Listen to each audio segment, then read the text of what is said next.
నా హృదయపూర్వక నమస్కారాలు. తాడేపల్లిగూడెం సభలో నేను చెప్పినట్టుగా ఒక దార్శనికులు,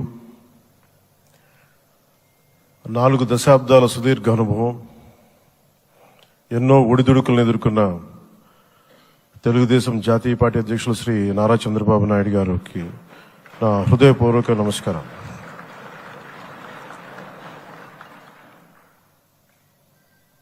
గత దశాబ్ద కాలంలో రాష్ట్ర విభజన జరిగినప్పటి నుంచి ఆంధ్ర రాష్ట్ర ప్రజలు నలిగిపోయారు, నలిగిపోతున్నారు. గత 5 సంవత్సరాలుగా మరి రాష్ట్రంలో ఉన్న విపత్కర పరిస్థితులు తెలుసు. మనందరం సమిష్టిగా పోరాటం చేసి కలిసికట్టుగా ఉండి అద్భుతమైన మెజారిటీలతోటి 164 శాసనసభ స్థానాలని ఎన్డీఏ కూటమి దక్కించుకుంది. అద్భుతమైన విజయం. 21 పార్లమెంట్ సభ్యుల్ని మన సెంట్రల్ హాల్లో కూడా మాట్లాడుతూ ఉంటే అందరికీ ఆంధ్రప్రదేశ్ విజయం, తెలుగుదేశం, జనసేన, భారతీయ జనతా పార్టీతో కూడిన ఎన్డీఏ కూటమి విజయం దేశం మొత్తం చాలా ఒక స్ఫూర్తినిచ్చింది. ప్రతి ఒక్కరి విజయాన్ని వారి వారి రాష్ట్రాల్లో ఎలా దీన్ని ముందుకు తీసుకెళ్లాలి, ఒక్క ఓటు చీలకుండా అలయన్స్ అంటే ఎలా ఉండాలి అనేది మన ఆంధ్ర ప్రాంత ప్రజలు, మన ఆంధ్ర రాష్ట్ర ప్రజలు మనందరం కలిసి కట్టుగా చూపించాం. 2021 మార్చి 14 ఇప్పటం సభలో నేను ఒకటే తెలియజేసుకున్నాను, ఆ ప్రభుత్వ వ్యతిరేక ఓటుని చీలనివ్వను. ఆ మాట మీద ఉన్నాం, ఆ మాట మీద నిలబడ్డాం. ఒడిదుడుకులు ఎదుర్కొన్నాం, తగ్గాం, కానీ నిలబడ్డాం. ప్రజల నమ్మకాన్ని పెంచాం. అద్భుతమైన మెజారిటీతో ఈ రోజున మనం ప్రభుత్వాన్ని స్థాపిస్తున్నాం. చాలా మాటలు ఇచ్చాం. పొద్దున కూడా జనసేన లెజిస్లేటివ్ పార్టీ మీటింగ్లో నాయకుడిగా ఎన్నుకున్న సందర్భంలో మాట్లాడుతూ మనం చాలా మాటలు ఇచ్చాం.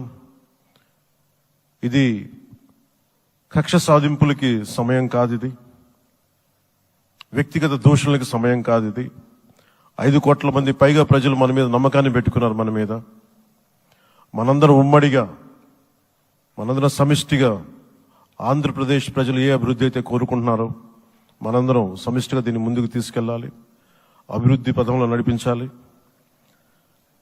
విద్య, వైద్యం, ఉపాధి, సాగునీరు, తాగునీరు, లా అండ్ ఆర్డర్ ఇవన్నీ చెప్పొచ్చాం. మనం బలంగా నిలబడతామని. అలాగే మేనిఫెస్టోలో, ఉమ్మడి మేనిఫెస్టోలో చాలా మాటలు ఇచ్చాం. వాటన్నిటినీ బాధ్యతగా ముందుకు తీసుకెళ్లాల్సిన అవసరం ఉంది. ఇలాంటి ఛాలెంజింగ్ టైమ్స్లో ఒక సుదీర్ఘమైన అనుభవం ఉన్న నాయకులు కావాలి. 4 దశాబ్దాల అనుభవం, అభివృద్ధి మీద అపారమైన అవగాహన, పెట్టుబడులు తెచ్చే సమర్థత, ప్రతిభ, విదేశాల్లో ఉండే నాయకుల్ని, మలేషియా దగ్గర నుంచి, సింగపూర్ దగ్గర నుంచి, యూరోప్ దగ్గర, అమెరికా నుంచి, ఆ దేశాల అధ్యక్షుల్ని తెలుగు రాష్ట్రాల వైపు దృష్టి మళ్లించేంత శక్తి సమర్థత ఉన్న శ్రీ నారా చంద్రబాబు నాయుడు గారికి ఆయన నాయకత్వం చాలా అవసరం. ఆయన అనుభవం చాలా అవసరం. అలాంటి అపారమైన అనుభవం ఉన్న వ్యక్తిని, అనుభవం ఒకటే కాదు, ధైర్యశాలి. ఈ రోజుకి నాకు ఒకటే గుర్తుంటుంది.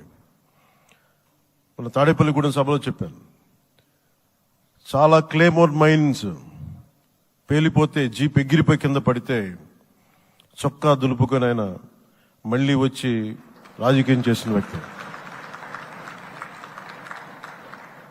ఈ రోజున సైబరాబాద్ ఉంది అంటే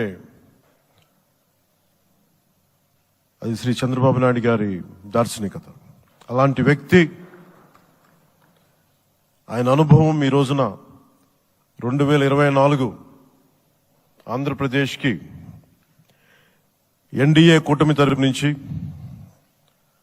ముఖ్యమంత్రి అభ్యర్థిగా శ్రీ నారా చంద్రబాబు నాయుడు గారి పేరుని జనసేన పార్టీ పక్షాన నుంచి మేము బలపరుస్తున్నాం.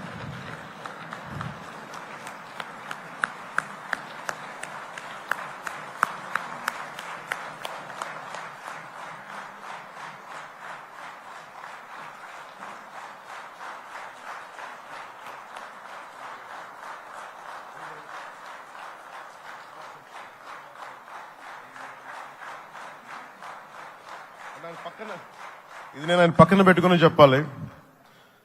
ఆయన నలిగిపోయారు. జైల్లో చూశాను ఆయన. పాపం భువనేశ్వర్ గారి బాధను చూశాను. నేను అనుకున్నాను, అమ్మ మీరు కన్నీళ్ళు పెట్టుకోండి, మంచి రోజులు వస్తాయని చెప్పిన మంచి రోజులు వచ్చినాయి. వారికి మనస్ఫూర్తిగా వారికి నా హృదయపూర్వక శుభాకాంక్షలు. మీరు అద్భుతమైన పాలన ఇవ్వాలి అందరికీ మనస్ఫూర్తిగా మీకు నేను తెలియజేసుకున్నాను సార్. సో ఇప్పుడు శ్రీ